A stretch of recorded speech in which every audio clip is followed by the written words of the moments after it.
What happens after Donald Trump wins?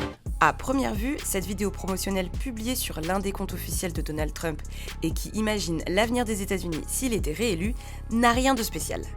À part pour ce détail, l'imitation d'un titre d'article faisant référence à la création d'un Reich unifié.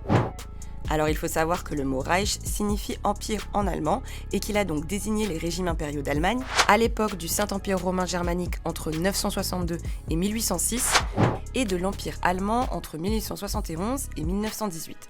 Mais de nos jours, l'utilisation du mot Reich n'est pas du tout anodine, car la dernière fois qu'il a été prôné, c'était par Adolf Hitler à l'époque de l'Allemagne nazie. Et d'ailleurs, il y est depuis associé. Et ce terme apparaît 3 fois.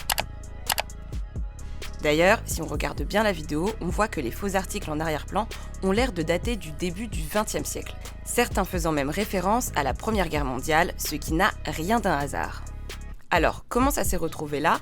L'équipe de campagne de Trump a expliqué que cette vidéo provenait d'un compte soutenant le candidat républicain à la présidentielle, et qu'un membre de la campagne l'a juste reposté sans voir que le mot Reich y était présent.